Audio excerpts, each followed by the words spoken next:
product needs to be great, your messaging needs to be clear, and then you need to have a strategy for traffic to get your message and your product out there so that you can then optimize against converting that audience. A cheat sheet or a cheat code to everyone out there is having a great product makes stuff infinitely easier. It is so much harder to market trash.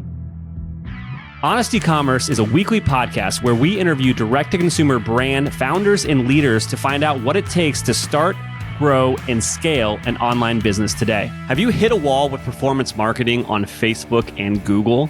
It might be time to think about where your next customers are spending their time online. That's where Realize comes in. Realize helps thousands of direct-to-consumer brands to tap into more ad placements across hundreds of premium websites, reaching audiences you just can't find on traditional social channels. With intent-based, contextually relevant ad placements, you can drive real conversions, not just impressions, and expand your acquisition strategy with better data, more control, and higher ROI.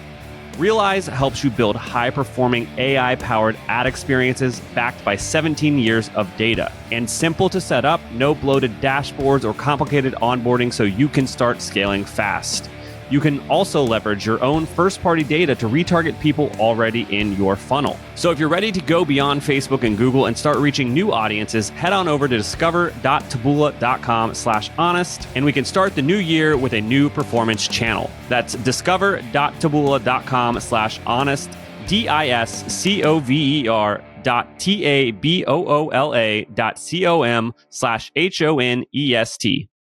Hey everybody, welcome back to another episode of Honest Ecommerce. Today I'm welcoming to the show Dima, the CMO of Unbound Merino. Dima, welcome to the show. Thanks for having me, Chase. I'm excited to chat. I need to shout out episode number 77 from back in 2020, where I had your partner Dan on.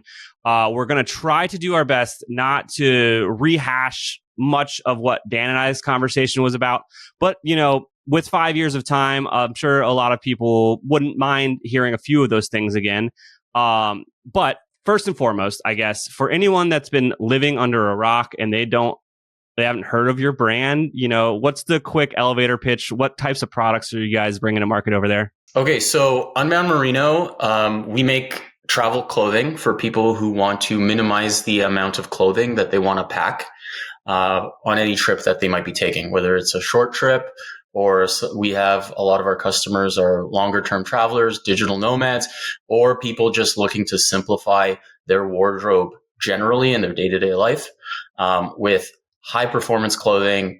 And the core focus of our clothing is everything is made from merino wool. So it's in the name, Unbound Merino. Everything we do is focused on using merino wool. Because we think it's nature's miracle fabric. Really, it outperforms cotton synthetics. It really is one of the things that we started saying very early on is that it's a game changer, whether you're traveling or in your day-to-day life. So that's what we do. Absolutely. And the products are fantastic. I own a few shirts, and I am one that loves to travel light. I've got a weekend trip coming up here, and I'm going to go find those shirts to pack in my bag. Now, I guess let's just quickly take me back in time. What was going on in you and the co-founders' lives? Where did this idea come from? Why did you guys want to make this big leap of faith? Unbound Merino started, like a lot of new brands out there, it started with a need. And it started with my co-founder, Dan. He went on a trip that he ended up overpacking for, and his luggage ended up bogging him down everywhere he went on this trip. It was like a multi-location trip. He was going from one place to another, and he had to end up hauling all this luggage that he packed on this trip up a hill in Greece, I think it was. Yeah, it might have been in Mykonos or one of those Greek islands. And he basically decided that he was never going to overpack and bring check luggage ever again because it was just such a pain in the ass. And for his next trip, he started doing this research, like how to pack light, how do I minimize my packing, how to travel with just a carry-on. And he noticed online in the blogosphere and in the travel kind of like tips and tricks resources out there, he noticed that merino wool was being recommended because it's antibacterial, it's anti-odor, it's moisture wicking. It has all of these natural properties that make it perfect for travel and perfect for rewearability. Like you wear a cotton shirt, you wear it for one day of kind of your day-to-day activities. It smells. It's now laundry. With merino wool, because it has all of these natural properties, specifically because it's antibacterial, you can wear it again and again and again, even for weeks of travel. So he saw all these resources for it, and then he went to go buy it. But in Toronto, where we are, he really couldn't find it anywhere. And he was looking online. It was super expensive. Everywhere he looked, it was either not the style that he wanted. It looked like outerwear because it was most at the time before we started Unbound Merino. Merino wool was mostly a base layer kind of fabric. It was in the hiking and outdoor adventure travel space, but nothing really that you could wear sightseeing to a restaurant, for the usual trip that most people are taking. So he kind of connected the dots in that, hey, this is something that's being recommended everywhere I look, but I can't find it. So that's a business idea. And that was really the catalyst. At the time, I was working in advertising. I was a creative director. I was working on social content, TV commercials, doing it for a number of big brands here in Toronto. And because I was already in the marketing space and because we were best friends since we were kids, and because we really worked across the street from each other, he asked me to go for a walk. And with our other co-founder, Andrew, we kind of went for a walk and we talked about this opportunity. And I also had 2 babies at the time and I wasn't seeing my friends a lot. So more than anything, I just saw this as an opportunity to hang out with my buddies once a week outside of work hours, meet at the bar, grab a drink, do that sort of thing. And we worked on that for a full year, just trying to think about what's this product going to be? What's this clothing going to look like? What are the needs of people who are traveling? And from there, it was just about making this thing happen, bringing it to life, and then putting it out to market.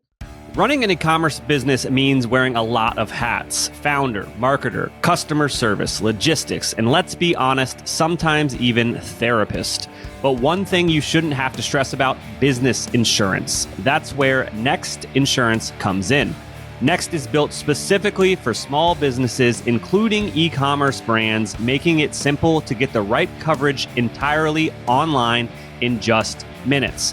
Whether you sell handmade candles, athletic wear, or subscription boxes, Next helps protect you from the unexpected, from product liability to shipping mishaps and everything in between. And here's the best part: you can save up to 30% on your business insurance and get peace of mind for as low as $1 per day, knowing Next has your back. With transparent pricing, flexible plans, and instant certificates of insurance, Next gives you the confidence to focus on what matters most: growing your store. So if you're ready to protect your business while scaling your brand, head over to nextinsurance.com/honest to get covered today. That's nextinsurance.com/honest. nextinsurance.com/honest. How long were you, moonlighting with the startup and still had your full-time job? Before we sold a single t-shirt, we worked on it for a full year. And during that time, we were meeting once a week at night and then twice a week in the morning before office hours. So that's 3 times a week. We did that for a full year, just developing and creating the foundational work of the brand and the clothing itself. So that was a full year. Then we launched. We launched on as a crowdfunding campaign. That was sort of like, we always intended that to be our product market fit test. If this has legs in crowdfunding, if we can get the necessary capital needed to place our first order for manufacturing, then we're going to start go out into the DTC world, create a website, launch with Shopify, and then create that business. So that was a full year. We did the crowdfunding. That was 3 months of campaigning through a crowdfunding campaign. That was a huge success. we were like, all right, we have a business here. And then shortly thereafter, we launched our Shopify site. And then I left my job knowing that this was going to be my new job. I want to say 4 months after that, 4 or 5 months after that. So a little under 2 years. Yeah, under 2 years, I was kind of in the doing this as a side hustle thing, working from my desk when no one was looking. Yeah. That sort of thing. Absolutely. But really, for me, this process of having my office job was really about creative collaboration with my best friends. Absolutely. And then, do you remember? I guess we're gonna fast forward through the startup phase, because Dan and I talked a bunch about that stuff on the previous episode, number 77. Everyone go listen to it, make those numbers go up. But is there anything that you remember in kind of those first couple years that was like, either a game-changing insight or like a big mistake that you guys goofed on? Like in the early days of launching our Shopify store? Mm-hmm. I think the game changer for us was finding a scalable source of traffic that converts. I mean, that's the problem for every startup. Converting traffic and knowing the source of it and knowing how you're going to scale up, I think is the next. It is like where everything after that turns into optimization and finding new inflows of traffic that will convert. And so even during the crowdfunding, right? Like on the one hand, yeah, this was a way we were going to raise money because we had no investors. We were doing this totally bootstrapped, totally grassroots. So on the one hand, the goal was to raise some money, but really what we were doing was finding that first inflow of traffic, of an audience, of people who see our clothing, want to buy it. And then from there, we use that as our foundation to find a new source of traffic. And for us, that game changer really was Facebook. At the time, it was Facebook. Now it's Meta, so it's a little more integrated. But Meta advertising specifically on Facebook, taking all of that foundational work and all that key messaging, everything that we put into the crowdfunding campaign, we literally just adapted it, turned it into Facebook ads, used those assets, and then turned those ads on. Used our list of existing first-time customers through crowdfunding to turn that into our lookalike list that we would then scale through Facebook. And once that traffic started to convert, at first we didn't know what to do with it because we didn't have enough inventory, right? So we had to play catch up to the inflow of traffic that was converting with our inventory and our ability to be well stocked, so on and so forth. But that was truly the game changer for us. Do you remember what you and the team were spending on ads back then? Because I know that's like something a lot of brands, obviously it's more expensive now in 2025, but like a lot of brands struggle to budget, I guess, for themselves. We worked with a Facebook marketing consultant guru to kind of teach us the bare bones basics of how to work in this channel. He kind of set our minimums for testing to figuring it out.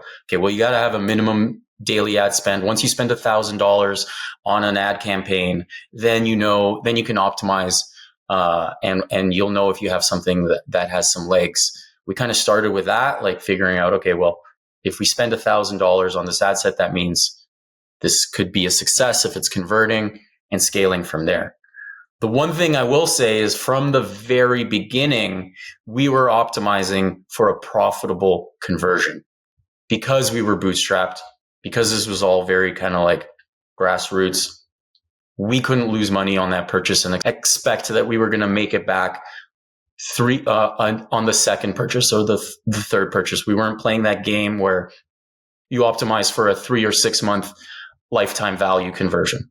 We kind of did the math and made sure that we were scaling profitably from day one. So if you can find that magic number, the minimum just becomes held up in how much inventory you have to sell. So that's why I was saying we kind of had to, it wasn't so much the cash crunch, it became the inventory crunch, having enough cash flow to fund our next purchase of inventory to stock for these ads. Hey, everybody, just a quick reminder. Please like this video and subscribe if you haven't. We're releasing interviews like this every week, so don't miss out. Now back to the interview. And obviously, paid advertising, it was a great way to capture new customers. But you and I chatted at length a while back about kind of your passion, which is kind of retention marketing, specifically email. Do you still own that world for the company? I do. So yeah, the first purchase is profitable, but it still costs a lot of money, right? So we're spending money to create these new customers. The goal is to constantly optimize for 3-month LTV, 6-month. We're measuring our 12-month LTV. We're looking at our cohorts and always trying to grow that number because that just leads to a healthy business. The analogy that I always kind of bring up in marketing calls with my team, and the way I like to think about it is like a leaky bucket. The business is a bucket. There's customers that's your traffic of fresh converting customers is the inflow. How many taps do you have on, right? You have Meta, you have social, you have affiliates. That's your inflow of customers. They're in your pool, but there is churn, right? Some customers maybe choose a competitor. Maybe they drop off. Some people just wanted to try your product and they don't come back, but there is a healthy pool. That's the leak, right? That's the churn. There is a healthy pool of people that you're constantly reconverting. And email is one of those channels where it's the most profitable because it's your owned channel. You own it. You're only paying for platform usage. And it's the most effective, keeping those customers healthy, engaged, interested in what you're selling. That's top priority. Absolutely. I think that a lot of young brands are scared to email their list. They think that they're emailing them too much. Yeah, I could definitely relate to that. When we first started, we weren't thinking about email at all. And I forget what was sort of the catalyst for it. I think we had, some other colleagues in other DTC spaces that were in our network that were like, you haven't emailed anything yet? You have to turn that on. It's the money button. You push the button and money appears. You have to start doing email. And I remember when we first started, we would sending an email was like a all hands on deck. We're going to sweat the details of it, and it's going to be very scary to push send. And we don't want to push too much. At first, it started like we would send one a quarter. Then it was like, okay, well, we got to get a new product in to make sure that, it's an interesting thing. So we would send one once a quarter, once a month. And then, there was a real game changer during COVID, right when you were talking to Dan during 2020, there was a travel ban. And it's really hard to convert fresh audiences with travel focused ads during a travel ban. So we had to kind of really rethink how we were going to ride out this at first 2-week, 2-month, 3-month, 1 year, 2 years of a huge constraint on travel. And the strategy that we kind of employed was re-engaging our existing customers with products that were kind of interesting, fresh, limited releases, urgency. The email channel really became the lifeline of the business for those 2 years. And it's from there, we kind of unlocked the power of nurturing our customers through email.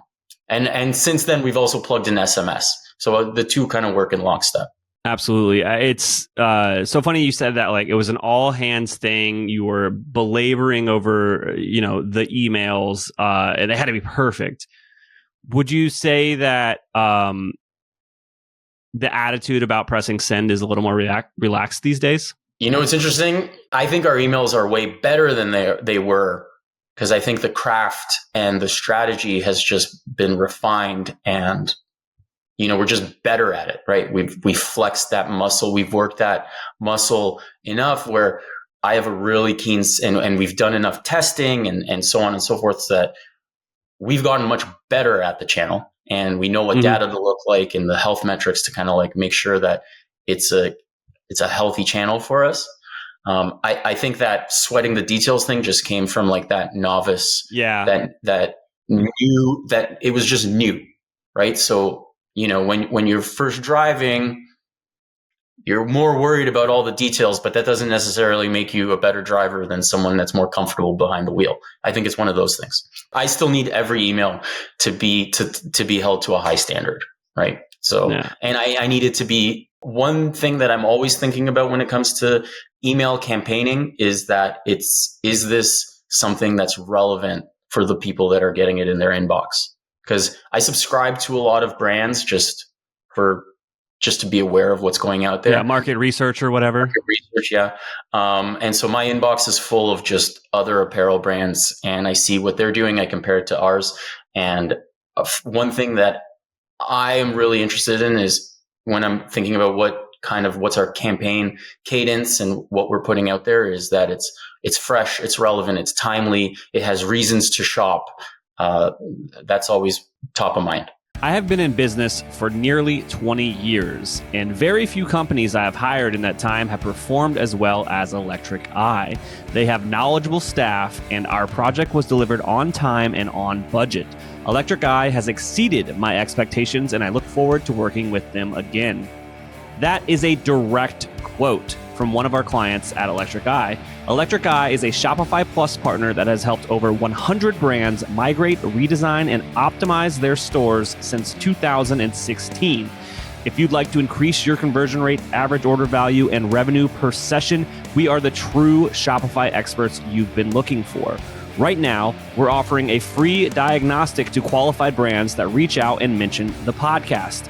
Visit electriceye.io today to schedule a call and send us a message. Find out why we have over 50 5-star reviews in the Shopify partner directory. Again, that's electriceye.io, electriceye.io.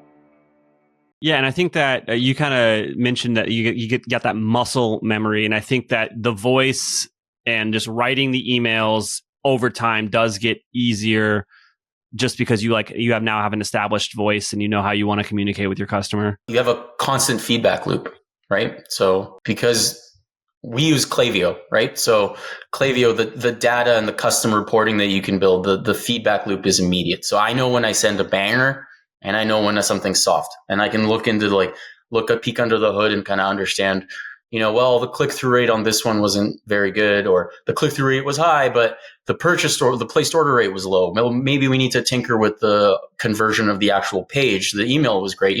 Every single email tells a story if you just look at the data behind it. Absolutely.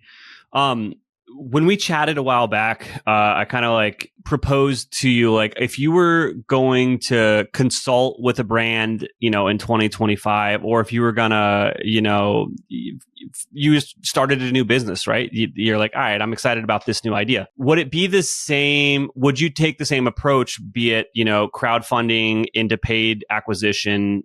Is that the same growth channel you take, or do you think there are different strategies you may recommend to try out in 2025? I think the foundation of the approach, if you're starting with a similar situation where you have identified a market or an ideal customer profile, and you have a product that they need, or maybe you don't have a product that they need, but you've identified a need that's being underserved by what's out there, and your product is going to serve that need in a way that's novel, and they would be interested in it. I think the foundation is still the same. The product needs to be great. Your messaging needs to be clear. And then you need to have a strategy for traffic to get your message and your product out there so that you can then optimize against converting that audience. A cheat sheet or a cheat code to everyone out there is having a great product makes stuff infinitely easier. It is so much harder to market trash. Yeah. I read Andrew Carnegie's autobiography, and on one quote I pulled out from there was make nothing but the very best. Everything else, there is no stronger foundation for an endeavor than making nothing but the very best. I kind of butchered that quote. I can get you the exact one if you want me to pause, but that's basically what he said. He's like, you can compete on price, you can compete on distribution, you can compete on all sorts of things, but the surest foundation for success is to make nothing but the very best. Everything else is just, nice to have. I was actually just recently talking it to Dan, maybe a couple of days ago, that we were talking about, like, what's the real X factor of the success? Is it the marketing? Is it the, like, what is it? And he, without like skipping a beat, was like, it's the product. Product is number one. And I fully agree. Yeah, having a good product just lends itself into that messaging within your marketing, for one. And, the benefits and the features and all that stuff. If you have a good product, that stuff should be stand out. And, how you differentiate from the market and other products, like that stuff should be easy to come up with if you do have an elevated product or a different, like you said, or I actually enjoyed you saying a novel take on solutioning for that problem.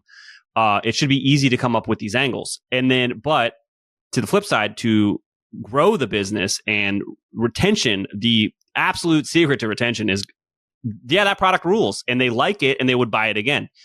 If you're good at marketing, you sell them a piece of shit, they are not going to buy another one. Right. Yeah. Yeah. Nothing will ruin a great marketing than a garbage product quicker. So, if you want to do a flash in the pan, make a bunch of money quickly, and you have an idea for how you're going to blow up, maybe that's a way to launch a short-lived business, but that's no way to create a lasting brand. And I think that's one thing that sets us apart, and why I think Unbound Merino is a lasting brand, is not only do we know how to find new inflows of converting traffic, and our product, our messaging does, like, when we tell the right people about why our clothing would be a great addition to their life and their travels, they want to buy it.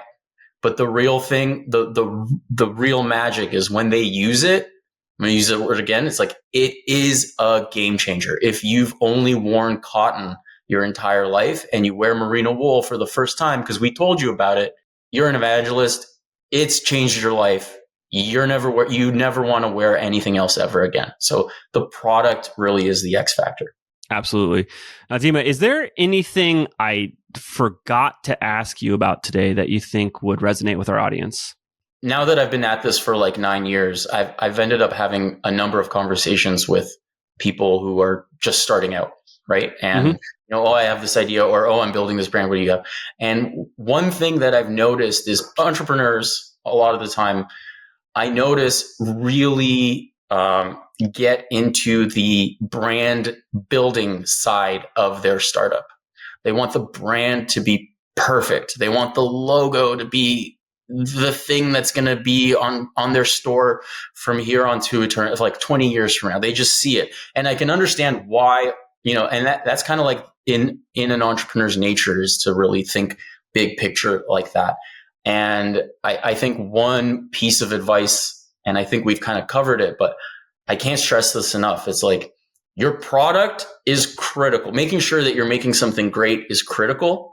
The brand is important, but I don't see, one thing I don't see is people really understanding what that first pump of traffic that's going to be converting. Because, you can launch the perfect brand, amazing product, and then you don't know how to get people to your website. You don't know what's going to start driving that volume of people to convert. It's kind of crickets. You kind of don't, then you start scrambling to figure out, okay, well, what do we do? I really do think that early on, identifying how you're going to drive traffic is an important kind of strategic lever that needs to be stressed. Yeah, I remember talking about this with you now, and it's I see it all the time. And obviously, I've had hundreds of brands on this show, and we have some more candid conversations when it's not rolling. And it's that getting that flywheel started is what creates a sustainable business versus having a great brand. And like, I know I can understand why people want things to look good, but do you want it to look good, or do you want to create a business? For people create businesses for a variety of reasons, but it's usually health, wealth, or happiness. These are the goals of becoming an entrepreneur, is to build a life that you like. But if you are getting caught up in like having a perfect website design and you're not even selling the product yet, that's not going to help you. You see this oftentimes when people are working with partners or small teams, is they belabor over the design of something where it's like, and not to call you out, but with like sending that email, right? You could have sent that first email a dozen different times and it would have performed just as well probably. But getting caught up in the minutia of things where you got to get the distribution and you got to get the sales. Sales solve a lot of problems to where then you can optimize and make things better. But if you're not selling your product, hell, if you don't sell anything, you don't have a business, in my opinion. Right. We stressed the branding, and for me, the where we stressed it was the messaging, the positioning, the communication of it. Our box is different now.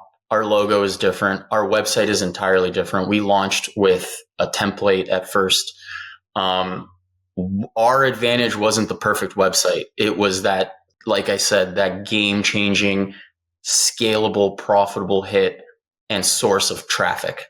And if you just break it down to like the brick and mortar side of things, you're launching a store. The exterior of your store can be perfect. The way you lay it out could be perfect. The things you're selling can be perfect. But if you open up in an area that doesn't have any foot traffic and you don't know how to figure out how to get people into your store, none of that really matters. But once you get people walking through your store, everything inside the store now becomes a source of optimizing for conversions. And so for us, that's always been kind of the approach. Yeah. And I mean, on my side of things, we're going to year 10 of the agency. I have probably deep dived hundreds of websites. I've looked at thousands of websites. And one thing that does not surprise me anymore is you cannot tell like sales or judge a book by its cover, to use that analogy, when it comes to websites. I have seen some ugly websites with bad logos, terrible branding, selling tens, if not 20, 30 million dollars a year because the product is great and they have distribution figured out. So keep that in mind. Dima, I can't thank you enough for coming on the show and sharing all of those insights with us. If people are listening and they want to learn more, they want to check out the brand, see these awesome emails that you and your team are producing, where should they go? What should they do? Okay, so definitely visit the website, unboundmerino.com. We have a newsletter that you can subscribe to, and then you'll start getting all of our advertising everywhere you go on Meta, Instagram, Facebook. We'll start following you through your day-to-day life and not leave you alone until we convert. And then you can also follow us on Instagram, Unbound Merino. Awesome. Dima, thank you so much. Thank you.